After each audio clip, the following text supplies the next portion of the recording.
সূরা ফাতিহা শোনাইতে পারে বিনা লোকমায় আমার সামনে, আমি তাকে 50,000 টাকা এখনই ব্যাংকে পাঠিয়ে দিব। এই আপনি বলেন, হ্যাঁ বলেন বলেন বলেন বলেন, চ্যালেঞ্জ গ্রহণ করছেন? চ্যালেঞ্জ গ্রহণ করছেন? হ্যাঁ, এই যে সামর্থ্য নাই আপনার, সূরা ফাতিহাতে আপনি মক্তবের ছাত্র মিয়া, আপনি আমার মক্তবে আসলে আমি তো আপনাকে আমার মক্তবে ভর্তি করব মিয়া। হ্যাঁ, আহলে হাদিসের বাচ্চারা, আহলে হাদিসের শায়েখরা সূরা ফাতিহা পারে না, আপনি তো দূরের কথা মিয়া, আহলে হাদিসের শায়েখরা সূরা ফাতিহা পারে না। আহলে হাদিসের বাচ্চা লাগবে না, আহলে হাদিসের যেগুলা শায়েখ আছে ওরাও সূরা ফাতিহা পারে না। আপনি পারলে প্রমাণ করেন, সূরা ফাতিহা পড়েন, 50,000 টাকা দিব। পড়েন, পড়েন না আপনি, আপনি তো বাচ্চার কাতারেও নাই, আপনি তো বাচ্চার কাতারেও নাই, আপনি তো বাচ্চার কাতারেও নাই। আপনি সূরা ফাতিহা লাগবে না, আরবি হরফগুলো উচ্চারণ করে দেখান, আলিফ বা তা সা।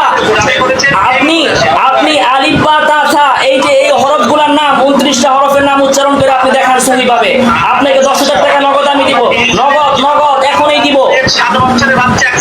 আপনি তো 7 বছর থেকেও মিয়া ছোট, আপনি করেন না, এটাই তো কথা। 7 বছরের বাচ্চার যে জ্ঞান সেটা ব্রাদার রাহুলের নাই, সেটা ব্রাদার রাহুলের নাই। আপনি চ্যালেঞ্জ, আমার তো বাচ্চাকে চ্যালেঞ্জ করি নাই, আমি তো মুস্তাহিদ রাহুলকে চ্যালেঞ্জ করেছি ভাই, আমি তো বাচ্চাকে চ্যালেঞ্জ করি নাই, আমি তো মুস্তাহিদ রাহুলকে চ্যালেঞ্জ দিয়েছি। শুনান না তো, বাচ্চারা যেটা পারে সেটা আপনি পারেন না কেন? আমার থেকে শুনবেন, আমার থেকে শুনবেন, পরে আপনি বলবেন, বলেন।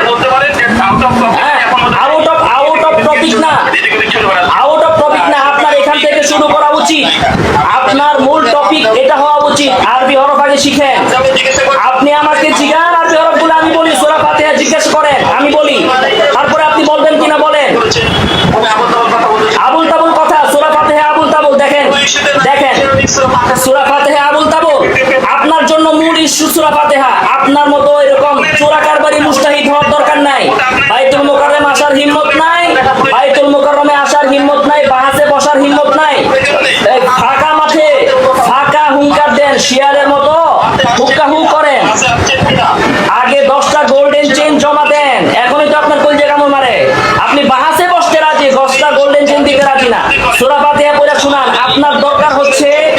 হ্যাঁ তাহমিদ ভাই, ওনাকে বলেন তার শুরু করা দরকার সূরা ফাতিহা থেকে। ওই বুখারীর হাদিস আছে কিনা এটা তার কাজ না, আদার ব্যাপারী হয়ে জাহাজের খবর নেওয়ার দরকার নাই। আজ আদার ব্যাপারী হয়ে জাহাজের খবর নেওয়ার দরকার নাই। রাহুল সাহেব, আপনার কাজ সূরা ফাতিহা শিখা, কোরআন শরীফ তেলাওয়াত শিখা, এগুলো আপনি শিখেন।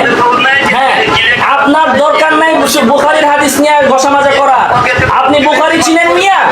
আপনি বুখারী শরীফের নামটা পুরো বলেন তো, আপনি সহিহ বুখারীর পুরো নামটা বলেন, আপনি সহিহ বুখারীর নামটা বলেন। রাহুল সাহেব, সহিহ বুখারীর নামটা আপনি বলেন না, পারবেন? সহিহ বুখারীর পুরো নামটা আপনি বলেন তো, বলেন। উল্টা পাল্টা প্রশ্ন মিয়া, একটা হাদিস মারছেন সহিহ বুখারীর ভাই সম্পর্কে, মাসলাই বুঝেন নাই, হাদিসও বুঝেন নাই, তুতা পাখির মতো হাদিস আওড়ান। হ্যাঁ।